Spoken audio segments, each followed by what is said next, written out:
El Apocalipsis de San Juan, capítulo 3. Escribe al ángel de la iglesia en Filadelfia.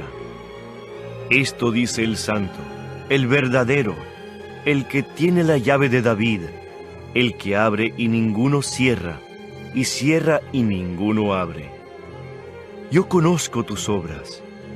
He aquí, he puesto delante de ti una puerta abierta, la cual nadie puede cerrar, porque aunque tienes poca fuerza, has guardado mi palabra y no has negado mi nombre. He aquí, yo entrego de la sinagoga de Satanás a los que se dicen ser judíos y no lo son, sino que mienten. He aquí, yo haré que vengan y se postren a tus pies, y reconozcan que yo te he amado. Por cuanto has guardado la palabra de mi paciencia, yo también te guardaré de la hora de la prueba que ha de venir sobre el mundo entero, para probar a los que moran sobre la tierra. He aquí, yo vengo pronto.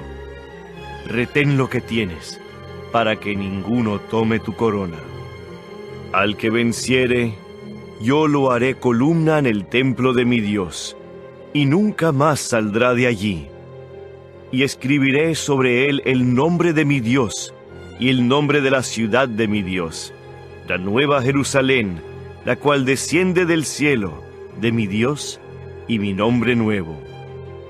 El que tiene oído, oiga lo que el Espíritu dice a las iglesias. En esta mañana vamos a continuar la serie de sermones sobre el libro de Apocalipsis. Nos encontramos en el capítulo 3. Quisiera pedirles que abran sus Biblias en Apocalipsis 3, versículos 7 al 13. Hemos estado viendo la manera como Cristo se dirige a cada una de sus iglesias allí en Asia Menor, y eso nos refiere al lugar tan especial que sus iglesias tienen en su corazón. Puede ser que para el mundo la iglesia de Cristo no signifique nada, pero para Cristo es algo que le llena de gozo y por lo que palpita su corazón. Y nosotros debemos también amar lo que Jesús ama. En esta ocasión vamos a ver el caso de la carta que él escribe a la iglesia de Filadelfia, no la que está en New Jersey, es la Filadelfia en Asia Menor. ¿Qué significa discriminar? La primera acepción que el diccionario de la Real Academia Española tiene es que discriminar es seleccionar excluyendo. Y yo quisiera detenerme un momento aquí antes de adentrarme al texto. Otro diccionario dice que es reconocer o percibir la diferencia entre dos cosas. Y este tema de la discriminación está muy en boga hoy en día. Y no como algo bueno, precisamente. Sin embargo, todos nosotros discriminamos. De una manera u otra, todos discriminamos. Y lo hacemos cuando escogemos entre un trabajo u otro, cuando decidimos ir a un lugar y no a otro, utilizar a un mecánico y no a otro, ir a un médico y no a otro. Todos discriminamos. El amor también es selectivo.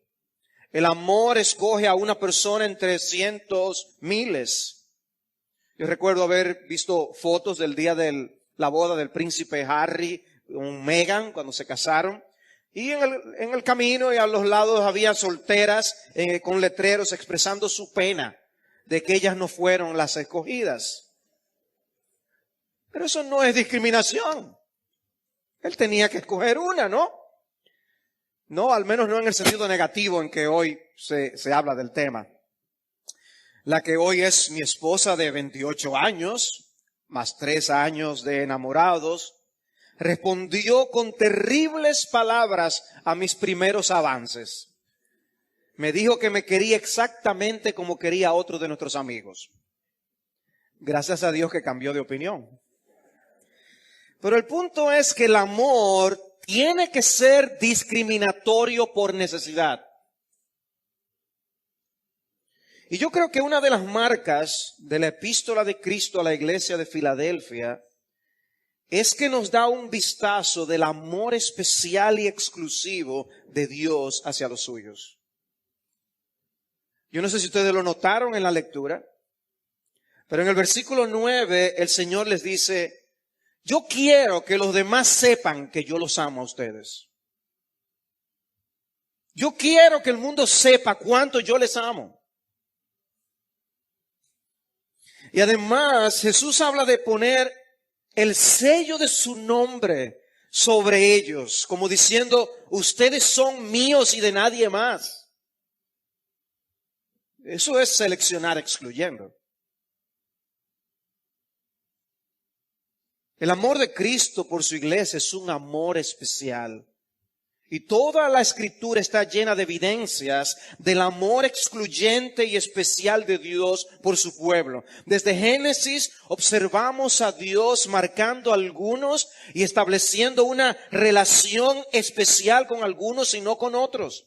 Escogió a Noé y a su familia. Escogió a Abraham y no a otro. Escogió a Isaac y no a Ismael. Escogió a Jacob y no a Esaú. Después podemos ver su relación con el pueblo de Israel. Aún en los actos que precedieron al Éxodo podemos ver el amor discriminatorio de Dios cuando leemos de las plagas que afectaron a los egipcios mientras su pueblo era librado. Dice Éxodo capítulo 9, he aquí la mano del Señor vendrá con gravísima pestilencia sobre tus ganados que están en el campo. Le dice Moisés al faraón. Pero el Señor hará distinción entre los ganados de Israel y los ganados de Egipto, y nada perecerá de todo lo que pertenece a los hijos de Israel. Un amor exclusivo. Luego del Éxodo encontramos a Dios entrando en pacto con Israel. En una relación especial entra Él con ellos. Y dice Éxodo 19:5, ahora pues, si en verdad escucháis mi voz y guardáis mi pacto, seréis mi especial tesoro entre todos los pueblos. Y luego en Deuteronomio 4:20, dice, pero a vosotros el Señor os ha tomado y os ha sacado del horno de hierro de Egipto. Dice, ustedes estaban en un horno para que seáis pueblo de su heredad, como lo sois ahora. Y luego en el capítulo 7 dice, el Señor tu Dios te ha escogido para ser pueblo suyo de entre todos los pueblos que están sobre la tierra. ¿No es eso una selección excluyendo a otros? Y era por medio de Israel que Dios enviaría al Mesías al mundo, como lo hizo. Una temática que continúa a lo largo de toda la Biblia, culminando con expresiones de su amor especial por su pueblo, que es la iglesia.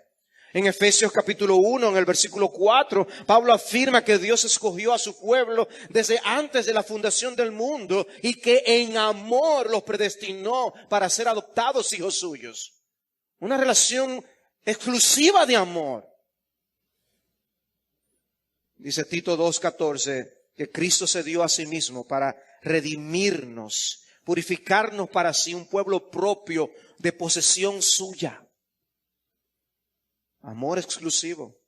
Y por eso se habla de la iglesia como la novia de Cristo, porque es el objeto de su amor excluyente y especial. Jesucristo nunca dirá a la iglesia, yo les amo exactamente como yo amo a todos los demás. No es así. Si fuera así, las bodas del Cordero, que de las que habla Apocalipsis, no tendrían sentido. Pero Cristo se casará con su iglesia. Pertenecer al pueblo de Dios, pertenecer a la iglesia de Jesucristo, ser salvos en Él, es un privilegio que no tiene comparación. Y Jesús quería que la iglesia de Filadelfia lo supiera. Esta carta es la sexta entre las cartas que Jesús envió a las iglesias de Apocalipsis. Sobre esta ciudad podemos decir algunos datos. Filadelfia significa amor fraternal.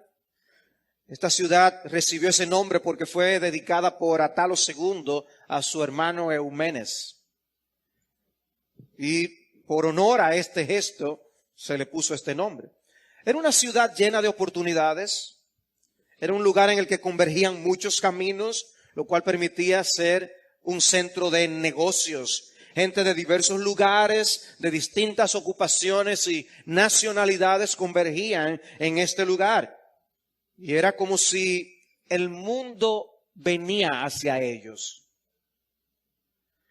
Fue una ciudad severamente afectada por un volcán y por terremotos, especialmente el del 17 después de Cristo. Y por eso la ciudad tuvo que ser reconstruida con la ayuda del emperador Tiberio. Era una ciudad muy propensa a los terremotos. Las personas por eso se mudaban a las afueras de la ciudad.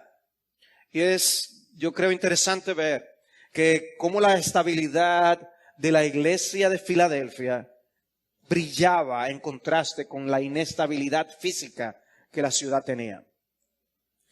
Pero veamos entonces cómo el autor se identifica a sí mismo. El autor de esta carta a la iglesia de Filadelfia, cómo el autor se identifica a sí mismo. Versículo 7. Dice, escribe al ángel de la iglesia en Filadelfia, el santo, el verdadero, el que tiene la llave de David, el que abre y nadie cierra, y cierra y nadie abre, dice esto.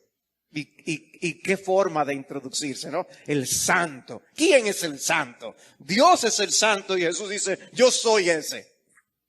Jesús dice, yo soy Dios, porque usa el atributo especial con el que Dios se identifica con su pueblo, el verdadero. Hay muchos que se llaman dioses. El hombre hace ídolos, pero yo soy el Dios verdadero. El que tiene la llave de David, el que abre y nadie cierra y cierra y nadie abre. Ese texto hace referencia a un evento de Isaías 22. El Señor reprende a un mayordomo infiel llamado Sebna y dice que en su lugar colocaría a Eliakim a administrar los asuntos del reino de Ezequías. Dice Isaías 22:22, entonces pondré la llave de la casa de David sobre su hombro. Cuando él abra, nadie cerrará. Cuando él cierre, nadie abrirá. Era el que iba a tener la autoridad para administrar los recursos del reino de Ezequías. Era un honor lo que se le estaba entregando a este hombre. Y lo que nosotros vemos entonces en Apocalipsis es al Señor aplicando esa figura sobre sí mismo. ¿Quién es el que tiene la autoridad para abrir y cerrar los depósitos de los recursos de las bendiciones celestiales? Jesús es el que tiene las llaves. Dice, yo tengo las llaves para bendecirte de los tesoros del Señor.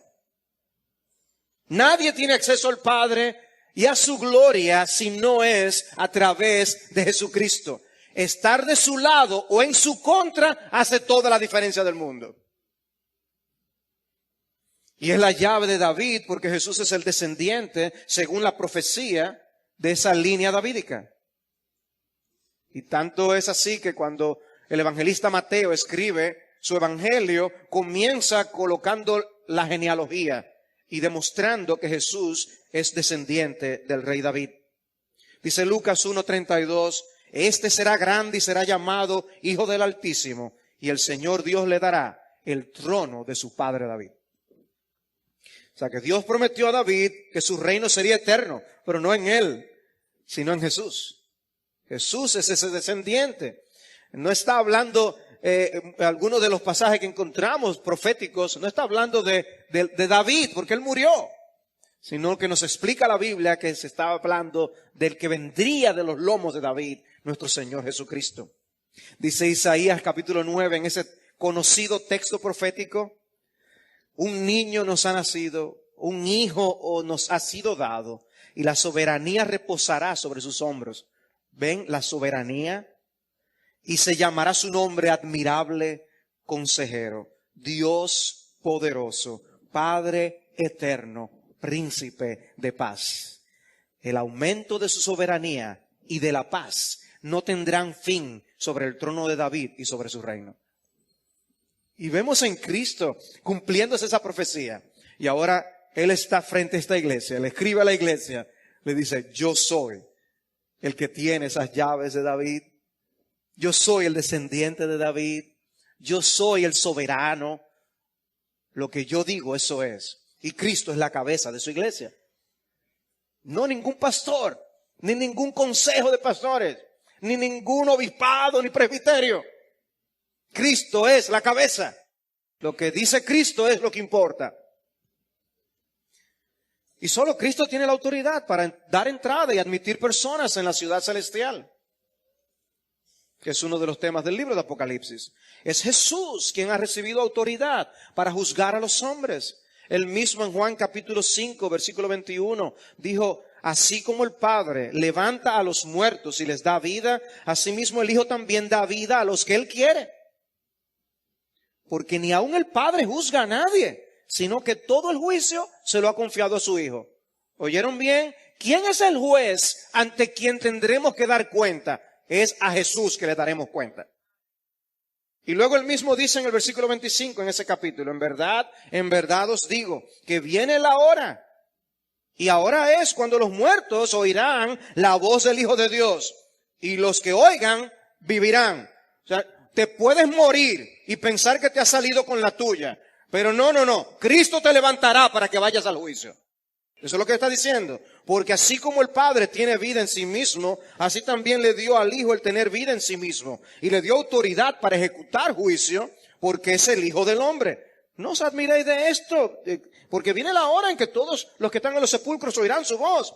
Y saldrán los que hicieron lo bueno a resurrección de vida, y los que practicaron lo malo a resurrección de juicio. O sea que Cristo se presenta ante esta iglesia y dice: yo tengo autoridad. Yo soy el que tengo la autoridad. Yo tengo todas las cosas bajo mi control. Cuando tú estás delante de alguien así, tú quieres estar bien con él, ¿no? Y yo invito a todos los que están aquí, hagan la paz con Jesucristo. Pero como hemos visto en todas estas cartas, Jesús hace un diagnóstico de la iglesia. El diagnóstico que hace de la iglesia en Filadelfia es un diagnóstico completamente positivo. Completamente positivo. En las demás cartas la mayoría tiene algo de reprensión. Esta carta no. Esta carta solo contiene alabanzas a esta iglesia. Versículos 8 al 10. Yo conozco tus obras. Mira, he puesto delante de ti una puerta abierta que nadie puede cerrar, porque tienes un poco de poder. Has guardado mi palabra y no has negado mi nombre. He aquí yo entregaré a aquellos de la sinagoga de Satanás, que se dicen ser judíos y no lo son, sino que mienten. He aquí yo haré que vengan y se postren a tus pies y sepan que yo te he amado, porque has guardado la palabra de mi perseverancia. Yo también te guardaré de la hora de la prueba, esa hora que está por venir sobre todo el mundo para probar a los que habitan sobre la tierra. La iglesia en Filadelfia no parecía ser una iglesia grande. Dice el versículo 8 que aparentemente solo tenían un poco de poder. No es una frase interesante para el Señor describir esta iglesia. Una iglesia que no recibe reprensión, pero el Señor dice: ustedes son débiles. Ustedes tienen poco poder. No, eso no es algo moralmente malo, pero habla de realmente que ellos eran débiles. Y yo creo que los elementos más importantes del diagnóstico que Cristo hace realmente son los siguientes. En el versículo 8 les dice: hay una puerta abierta que la iglesia tiene por delante. Luego en el versículo 9 habla de la oposición de los judíos. Y luego en el versículo 9 habla de la fidelidad con que ellos habían actuado en medio de las pruebas y de las persecuciones. Primero les habla de una puerta abierta. Yo conozco tus obras. Y conoce más que las obras, conoce nuestros pensamientos, conoce nuestras motivaciones, conoce lo que vamos a decir. Pero yo conozco tus obras, Cristo lo conoce todo. Y dice: mira, he puesto delante de ti una puerta abierta. Yo la he puesto, dice Cristo. Cristo tiene esa autoridad. Yo les he abierto esta puerta para que ustedes puedan entrar allí. Dice: he abierto una puerta que nadie puede cerrar. Cuando Cristo la abre, nadie la puede cerrar. Y luego da razones de por qué. Porque tienes un poco de poder, porque has guardado mi palabra y porque no has negado mi nombre. Puerta abierta. ¿Qué son las puertas abiertas? En 1 Corintios 16:9, Pablo habla de la puerta abierta como una oportunidad para el evangelio. El hecho de tener oportunidad de proclamarlo y de que las personas escuchen el evangelio de Jesucristo.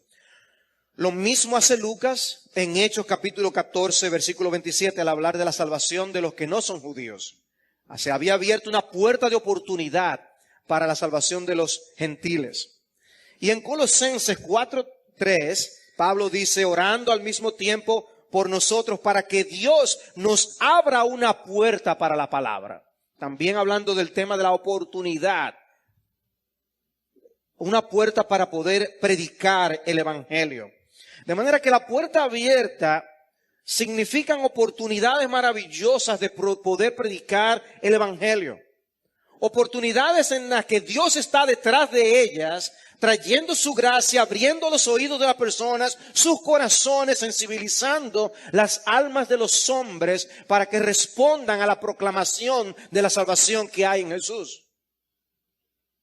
Wow, ¿y qué promesa debió ser eso para ellos? Ustedes tienen una puerta que yo abrí. Aprovechen esas oportunidades. Dice un pastor, esta es una puerta de utilidad, de servicio, de testimonio eficaz para el evangelio. ¿Qué oportunidad le había dado el Señor a esta iglesia? Pero lo que llama la atención son las razones que Cristo les da. ¿Saben por qué yo les abrí esta puerta? Porque tienes un poco de poder. Porque tienes un poco de poder. Es como tú sabes que tú no eres la gran cosa, para que se sepa que yo soy el que hago la obra, yo te he abierto una puerta de oportunidad. Y hermanos, no importa lo insignificante que nosotros seamos ante los ojos del mundo, ante los ojos de las personas, la iglesia es importante para los ojos de Dios. Cristo iba a hacer algo glorioso con esta iglesia. Él había decidido hacer algo glorioso con esta iglesia, sin importar el tamaño. Y esa acción de Dios de brindar esas oportunidades a esta iglesia entra en armonía con la manera que nosotros vemos al Señor actuar a lo largo de las Escrituras, cuando Él escoge lo débil, lo menospreciado y lo vil de este mundo para engrandecer su nombre. Y quizás alguno aquí pueda estar pensando, ¿qué soy yo para aportar algo en el reino de Dios?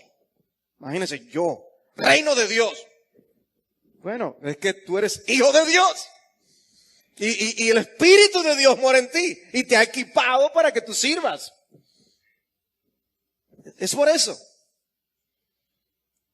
Es un estímulo para la iglesia escuchar esa bendición. Y me recuerda las palabras que el Señor le dio a Pablo cuando estaba en la ciudad de Corinto. Dice, no temas, Pablo, sigue hablando, no te calles, porque yo estoy contigo y nadie te atacará para hacerte daño, porque yo tengo mucho pueblo en esta ciudad. Pablo que estaba diciendo, wow, cuánta oposición, qué lugar tan difícil para ministrar. Y el Señor tiene que decirle, no tengas miedo. Yo estoy contigo. Predica la palabra. Y si Pablo se sintió así, ¿no es un aliento para nosotros en cómo nos sentimos a veces? ¿De que Cristo está con los suyos? No fue así que cuando dio la gran comisión dijo, yo estoy con vosotros todos los días hasta el fin del mundo. Porque para esa misión necesitamos la presencia del Señor con nosotros. El Señor lo sabe. De manera que en otras palabras, el Señor le estaba diciendo a esta iglesia, yo voy a bendecir lo que ustedes van a hacer. Yo estoy detrás de la misión que ustedes van a cumplir. Esta iglesia estaba recibiendo la garantía de ministerios fructíferos. Y aparentemente Jesús no hace esto todos los días con todo el mundo. Pero a esta iglesia le estaba abriendo esta puerta de oportunidad. Y fue una muestra especial de amor y de afecto hacia esa congregación. Evidentemente Dios ha escogido lo débil del mundo para avergonzar lo fuerte.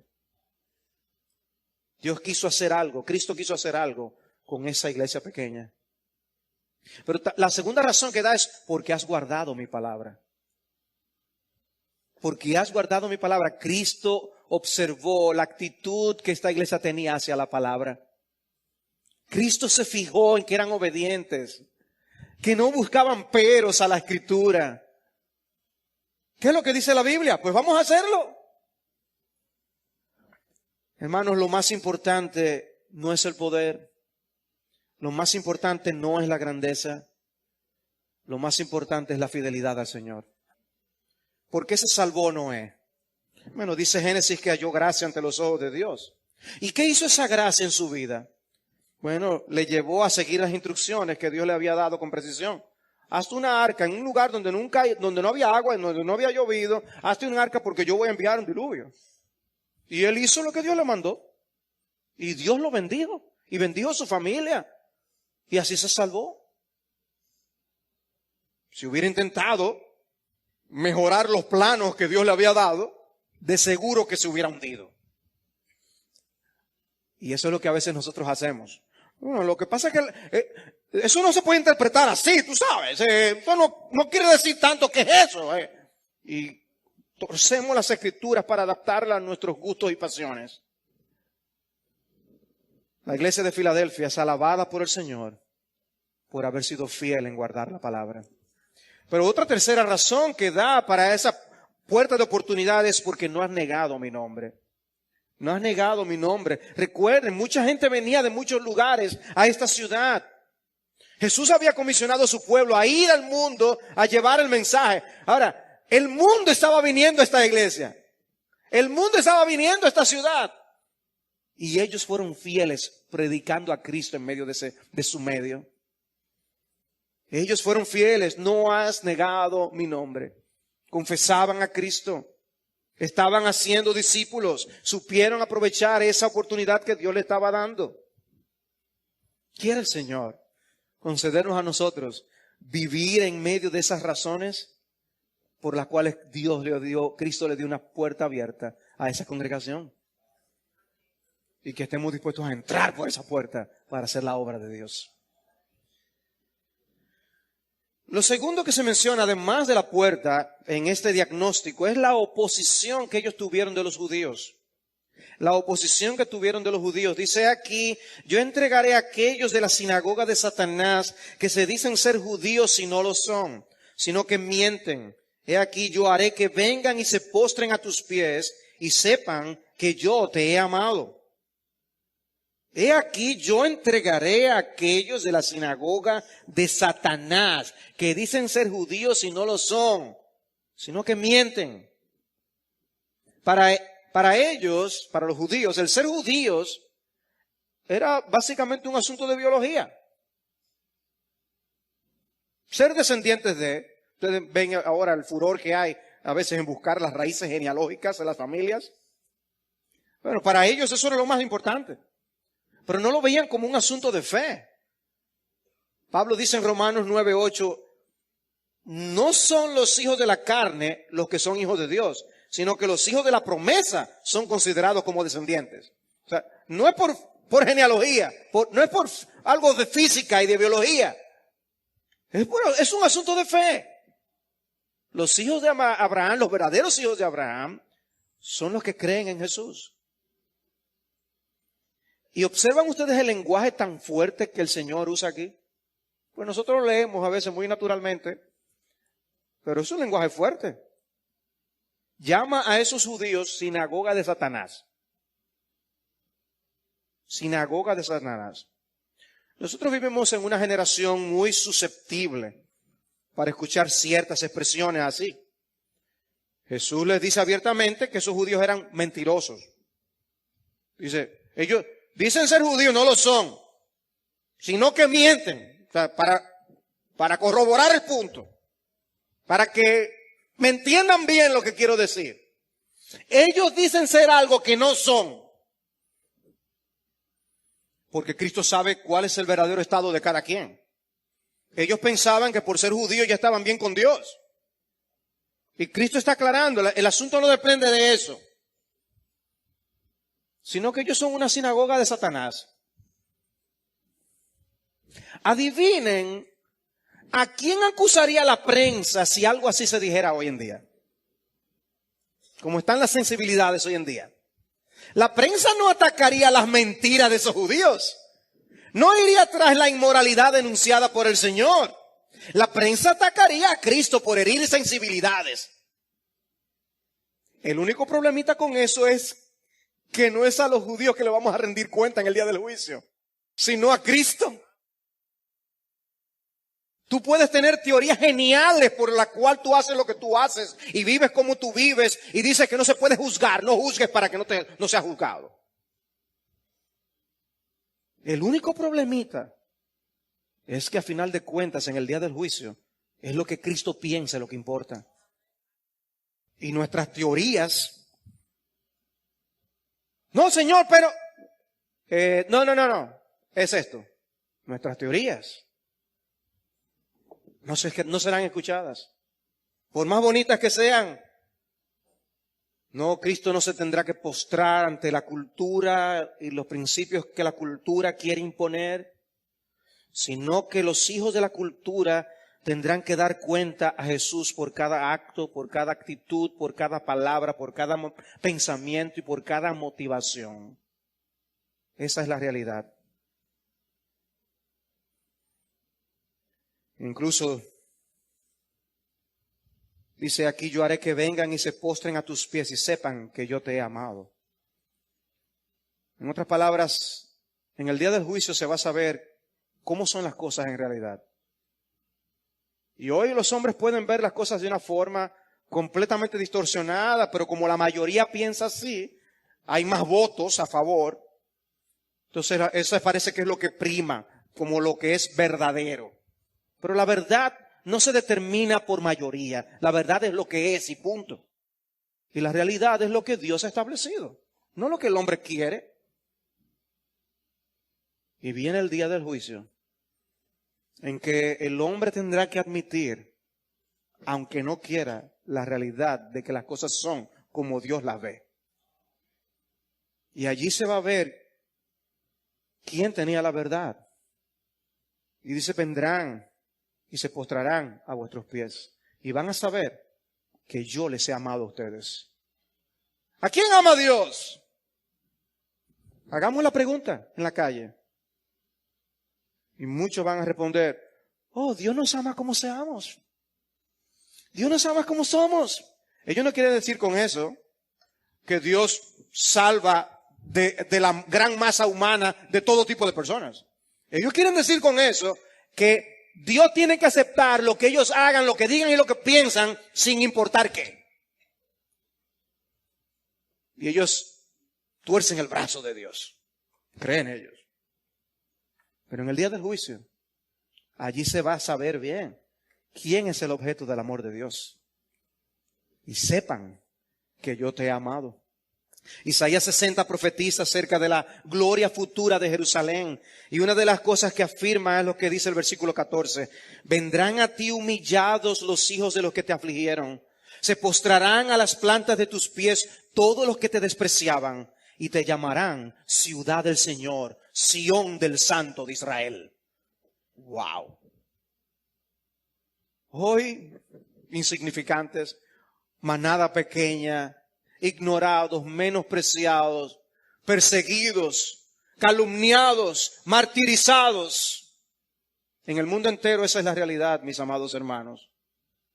Pero en aquel día serán el pueblo santo del Señor, reunidos de todos los rincones de la tierra para pasar toda la eternidad junto al Rey de Reyes y Señor de Señores. Ante la oposición que esa iglesia estaba enfrentando, el oír de la puerta abierta por el Señor tenía que servir de gran aliento. Se veían débiles, pero eso no debía impedirles de trabajar para el Señor, porque la debilidad humana no es ningún obstáculo para el poder de Dios. Porque el poder de Dios se perfecciona en la debilidad. Bástate mi gracia, le dijo por eso el Señor al apóstol Pablo. Mi poder se perfecciona precisamente allí. Pablo dice, por eso yo muy gustosamente me gloriaré en mis debilidades, para que se evidencie tu poder, oh Señor, en mi vida. Pero hermanos, ¿qué frase? Para que sepan que yo te he amado. Para que yo quiero que lo sepan. ¿Ven lo que está haciendo Jesús allí? ¿Qué se espera hoy cuando se habla del amor de Dios? La gente espera que Dios ame a todo el mundo igual y de la misma manera. Pero si fuera así, entonces las palabras de Jesús no tienen sentido aquí. Lo que Jesús está diciendo a esta iglesia es, yo quiero que ellos vean que a ustedes yo les amo de una forma especial. ¿Y no nos recuerda ese otro texto bíblico? Jacob amé, mas a Esaú aborrecí. Oh, si no fuera por el amor de Dios, ¿qué fuera de nosotros? Y Él quiere que lo sepamos. Y Él nos lo dice. Y quiere que los demás lo sepan. Yo les amo a ustedes. Y así le escribe a la iglesia de Filadelfia. Discriminación. Allá en la eternidad hablamos de eso. En el día del juicio hablamos. Como un enamorado, el Señor quiere que los demás sepan cuánto Él ama a su pueblo, cuánto ama a los suyos. Ya en el capítulo 1, versículo 5, nosotros vimos que Él mismo dijo que Jesús nos ama y nos libertó de nuestros pecados con su sangre. Pero acá dice que aún sus enemigos van a saber acerca de eso y que nada nos puede separar del amor de Dios que es en Cristo Jesús, Señor nuestro. Nada. Pero luego en el versículo 10, en este diagnóstico encontramos la fidelidad de la iglesia y una salvación garantizada. La fidelidad de la iglesia y una salvación garantizada. Has guardado la palabra de mi perseverancia. Yo también te guardaré de la hora de la prueba. Esa hora que está por venir sobre todo el mundo para probar a los que habitan sobre la tierra. Has guardado la palabra de mi perseverancia. Ya les había dicho que ellos habían sido fieles, que habían guardado la palabra, pero aquí les recalca el tema y les dice, y yo les voy a guardar del juicio que va a venir. Ahora, aquí hay una frase que yo necesito explicar. Dice aquí, la hora que está por venir sobre todo el mundo para probar a los que habitan sobre la tierra. Los que habitan sobre la tierra. Parecería como si fuera indistintamente unos y otros. Pero yo les he dicho, Dios hace selección por exclusión. Esta frase no está hablando de todos los habitantes de la tierra en absoluto. Lo que quiere decir esta frase, a lo que está haciendo referencia esta frase es al conjunto de los incrédulos, los que se oponen al Señor. Esa frase es una frase técnica en el libro de Apocalipsis y que expresa esa distinción que Dios hace entre los que son suyos y los que no lo son. Aparece, por ejemplo, en Apocalipsis 6, versículo 10, en el versículo 9 dice, cuando el Cordero abrió el quinto sello, vi debajo del altar las almas de los que habían sido muertos a causa de la palabra del Señor y del testimonio que habían mantenido. Y clamaban a gran voz diciendo, ¿hasta cuándo, oh Señor, santo y verdadero, esperarás para juzgar y vengar nuestra sangre de los que moran en la tierra? Los que moran en la tierra eran los que habían quitado la vida de los suyos. Más adelante en el capítulo 8 dice en el versículo 13, entonces miré y oí volar a un águila en medio del cielo que decía a gran voz, ¡ay, ay, ay! De los que habitan en la tierra. La misma frase, a causa de los toques de trompeta que faltan, etcétera, etcétera. En el capítulo 13 se habla de los que moran sobre la tierra, como ellos adoraron al dragón y a la bestia. Y dice en el versículo 8, y la adorarán todos los que moran en la tierra, cuyos nombres no han sido escritos desde la fundación del mundo en el libro de la vida del Cordero que fue inmolado. Ven, esta es una frase técnica para hablar de los que hacen oposición a Cristo, al Señor y a su Cristo. Dice, pero yo a ustedes los voy a guardar de eso que viene sobre ellos. En el versículo 14 de Apocalipsis 13 dice, unos versículos más adelante, después de esa descripción que les acabo de dar, habla de que saldrá una bestia que hará portentos y señales. Y dice en el versículo 14, además engaña a los que moran en la tierra a causa de las señales que se le concedió hacer en presencia de la bestia, diciendo a los moradores de la tierra que hagan una imagen de la bestia que tenía, etcétera, etcétera, etcétera. Dice, estos moradores de la tierra serán engañados. Satanás engaña a los habitantes de la tierra. usa sus medios para mantener en sus garras a los habitantes de la tierra, los moradores de este mundo. En el versículo 15 dice que la bestia mandó a matar a todos los que no adoran la imagen de la bestia. La guerra espiritual que hay entre los de Dios y los de Satanás. Hay una distinción entre el pueblo de Dios y el que no lo es. Y lo que adoramos es diferente. Lo que adora el pueblo del Señor y lo que adoran aquellos que no son del Señor son cosas distintas. El corazón del hombre natural y sin Cristo se desvive por sus ídolos. Solo piensa en las cosas de este mundo. Su vista y su corazón está centrada en las cosas de este mundo. Esos son los moradores de la tierra. Pero los que son de Cristo, los del Cordero, adoran al Cordero, al que está centrado en el trono. Eso diferencia al pueblo de Dios. Todos estamos en este mundo, todos pasamos por este mundo, pero como decía Jesús en Juan 17, no todos somos o pertenecemos a este mundo. Los que habitan o los que moran sobre la tierra, parece una frase calculada para enfatizar que su vida sobre la tierra es todo lo que tienen y nada más. Y en ese sentido el texto está haciendo referencia al juicio final. No dice que el juicio será sobre la tierra, sino sobre los que moran sobre la tierra, que son dos cosas muy distintas. Las pruebas y la persecución por las que tienen que atravesar los creyentes no son nada en comparación con lo que vendrá sobre los que nunca consideraron necesario el sacrificio de Jesucristo. Los que pensaron que eso no tenía nada que ver con ellos. Los que dieron la espalda a Dios mientras pasaron por este mundo. Mejor identifícate con Cristo hoy. Lleva su vituperio. Confiesa a Jesús. No importa que nosotros tengamos que pagar hasta con nuestra propia libertad y nuestra vida. Porque recuerden, ser fieles a Cristo es más importante que estar vivos.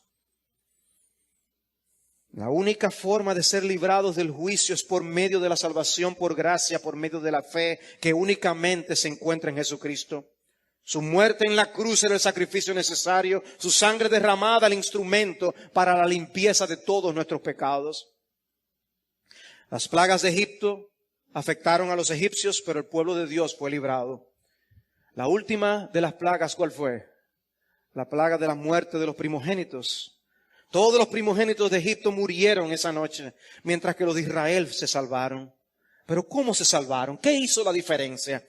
¿Qué hizo el ángel de la muerte? Que el ángel de la muerte discriminara entre uno y el otro.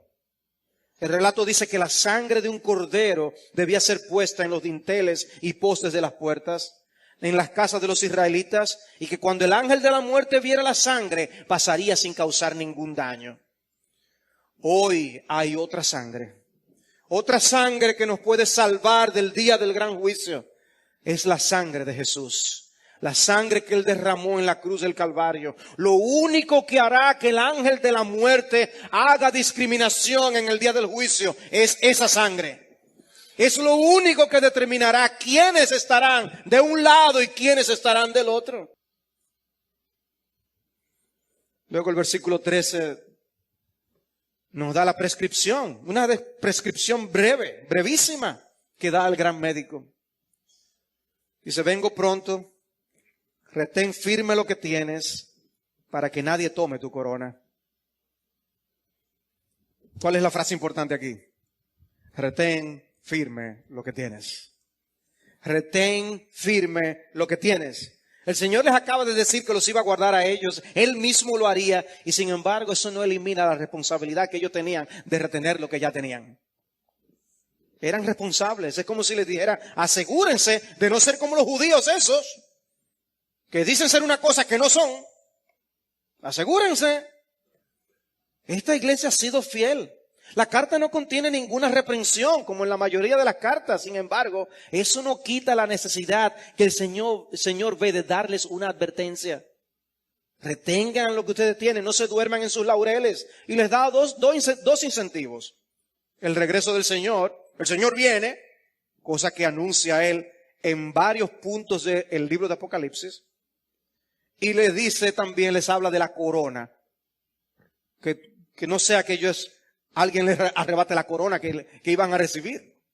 O sea, el cumplimiento de esa venida de Cristo, el anuncio de esa venida de Cristo, aunque no se cumpliera en los días en que estaba en funcionamiento la iglesia de Filadelfia, era una verdad que debía motivarles para hacer lo que tenían que hacer. Hermanos, aunque Cristo venga cientos de años después de ahora, el saber que Cristo viene debe motivarnos a ser fieles a Él. Pero Cristo habla de una corona aquí. Cuando yo leí el texto, yo dije, pero hay más. Eso fue el pensamiento que vino a mi mente. Vamos a estar en el cielo, vamos a estar con el Salvador que nos rescató. Nuestro pecado perdonado, vestido de la justicia de Jesucristo. Y además nos van a dar una corona. Increíble. Increíble. Obviamente nosotros sabemos qué va a pasar con esa corona. La vamos a echar a los pies de nuestro Salvador. Él es que se la merece, ¿no? Y finalmente está la promesa del vencedor. La promesa del vencedor, versículo 12. Al vencedor le haré una columna en el templo de mi Dios y nunca más saldrá de allí. Escribiré sobre él el nombre de mi Dios y el nombre de la ciudad de mi Dios, la nueva Jerusalén, que desciende del cielo de mi Dios, y mi nombre nuevo.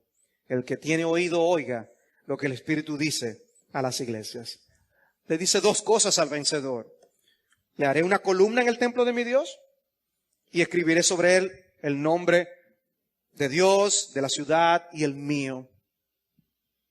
El templo físico que los judíos tenían fue destruido por los romanos. Y lo que tenemos aquí es una promesa de un templo que nunca sería destruido. Dice, no va a ser como ese. Ustedes van a vivir en un templo que jamás dejará de ser. Y ustedes van a ser una de las columnas. La idea de una columna es que es algo muy fijo. Es algo que sostiene el templo. Dice, ustedes van a ser una columna ahí. Ustedes van a estar allí, de allí nadie los va a sacar. Eso no es removible. Y luego dice algo que de verdad, hermanos, debe llenarnos de asombro y gratitud. De que el Señor esté dispuesto a poner el nombre de Dios en nosotros. Es como un sello. Ese es mío. El nombre de la ciudad.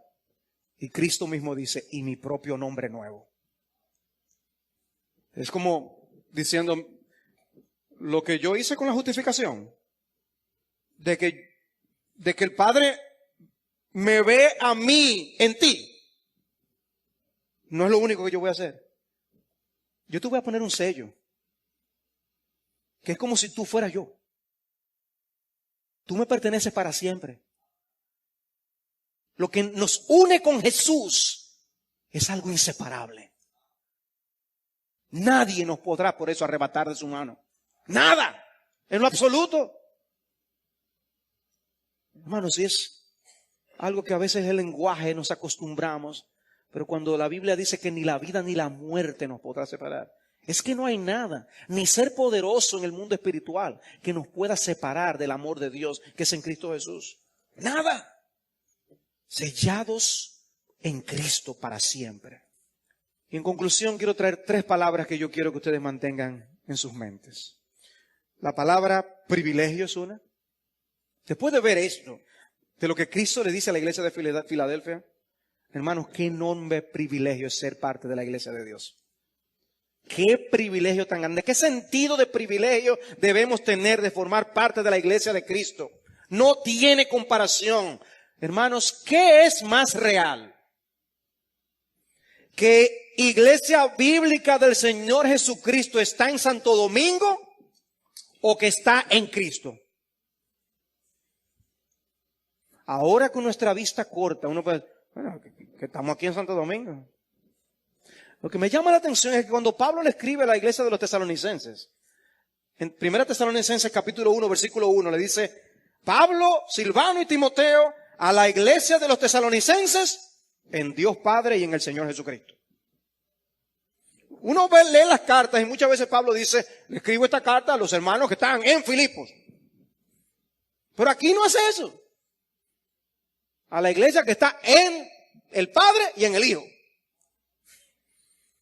Hermanos, es más real que la iglesia de Cristo hoy está en el Dios y en Cristo que estamos en Santo Domingo.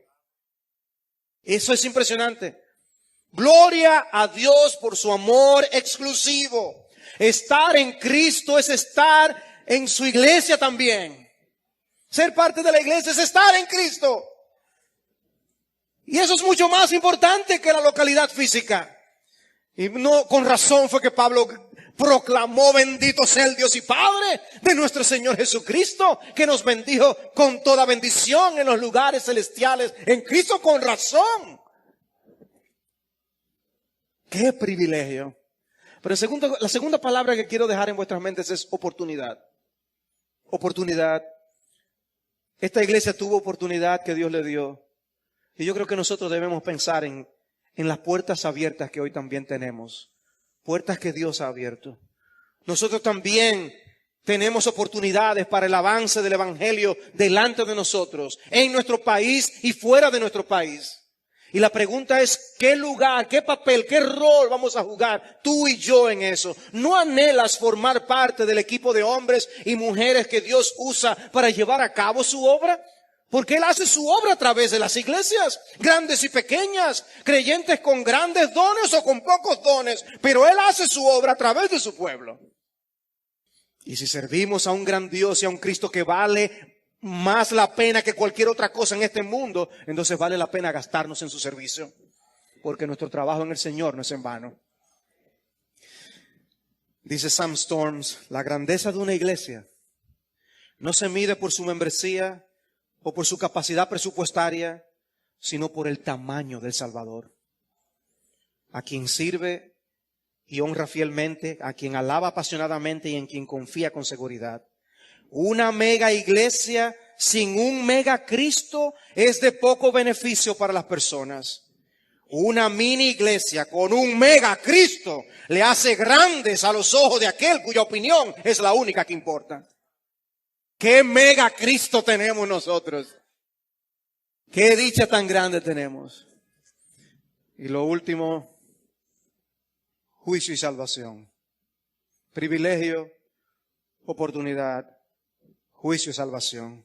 Viene un día de juicio sobre todos los moradores de la tierra, sobre todos los que han vivido, que viven y que vivirán sobre la tierra.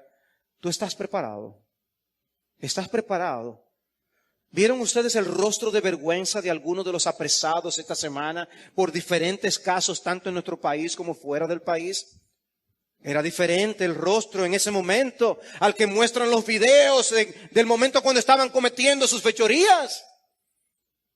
No se pueden enorgullecer en el momento en que están siendo juzgados a cuando actuaban. Y así se demudará el rostro de los hombres en el día del juicio. No podrás mantener el rostro obstinado y duro con el que tú vives hoy de espaldas a Dios. En aquel día hasta el rostro de los Hitler y de los Stalin serán distintos.